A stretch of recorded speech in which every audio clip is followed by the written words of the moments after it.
Awal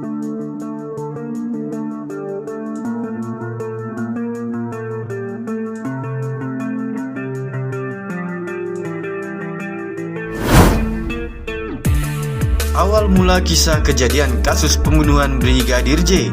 Sebenarnya Mahfud atau MD sejak awal mencurigai istri Ferdi Sambo, yakni Putri Chandrawati, yang diduga ia telah dilecehkan oleh Brigadir Yosua. Begini kisah sebenarnya. Namun sebelum kita lanjut, bolehlah kalian tekan tombol like, dan yang belum subscribe, bisalah kalian subscribe channel ini terlebih dahulu, agar kami bersemangat lagi berikan kalian berita menarik setiap harinya. Kalau sudah, mari kita simak beritanya sampai selesai. Menteri Koordinator Politik Hukum dan Keamanan Mahfud disebut telah meragukan dugaan adanya pelecehan seksual sebagai latar belakang kasus pembunuhan Brigadir Yosua. Ajudan mantan Kepala Divisi Profesi dan Pengamanan Polri Irjen Ferdi Sambo, Brigadir Nopriansyah Yosua Huta Barat alias Brigadir J. Mahfud sebenarnya meragukan cerita itu karena menilai adanya skenario merekayasa di kasus ini sejak awal. Menurut Mahfud, yang juga merupakan Kompolnas, rekayasa awal pembunuhan ini sebenarnya bermula dari adanya cerita pelecehan seksual terhadap istri Sambo sebelum kejadian tembak-menembak di rumah dinas Irjen Sambo. Menurut dia, skenario itu pun dibangun Sambo semata-mata untuk mendukung jebakan psikologi kepada orang lain agar mendukung ceritanya tersebut.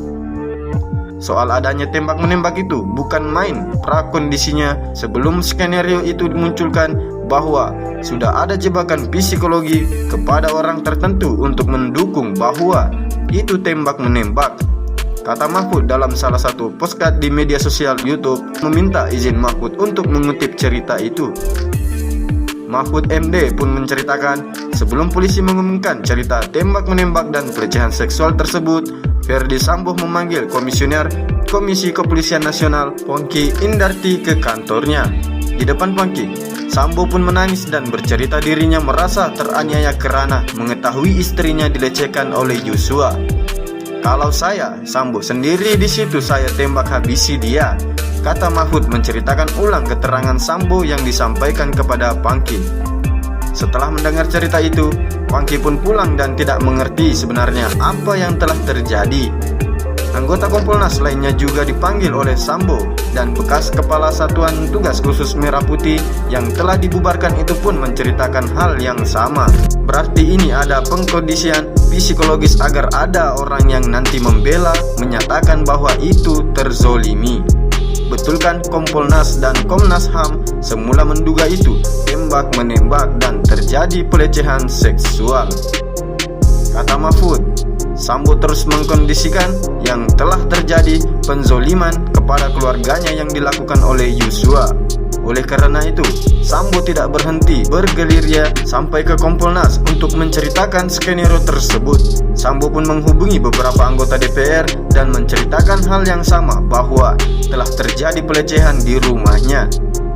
Mahfud juga sempat mengkonfirmasi langsung ke anggota DPR yang menemui Sambo, tapi tidak direspon sama sekali. Saya telepon tidak diangkat, saya mau tanya itu, ucapnya. Melihat kasak kusuk Ferdi Sambo itu, Mahfud melihat bahwa tersangka tersebut telah menciptakan prakondisi pelecehan sebelum kepolisian mengumumkan kematian Yosua kepada publik.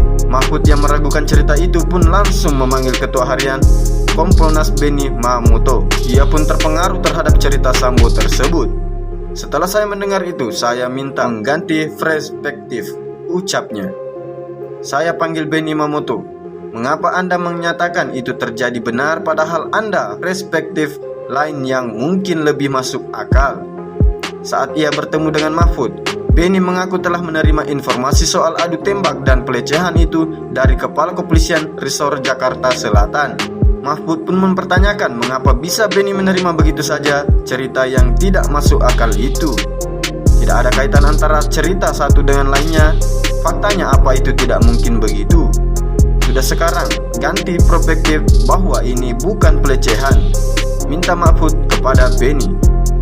Pongki pun membenarkan cerita Mahfud. Ia pun juga mengaku diundang oleh Sambo ke kantornya pada Senin tanggal 11 Juli lalu pukul 10, Wangki mengatakan tidak mengetahui bahwa ada kasus pembunuhan di rumah dinas Sambo. Ferdi Sambo yang meminta waktu saya untuk berdiskusi, kata dia. Bagaimana menurut kalian? Silahkan cantumkan pendapat kalian di kolom komentar. Dan terima kasih sudah menonton video ini sampai selesai. Sampai jumpa di berita selanjutnya dari channel Ali TV News.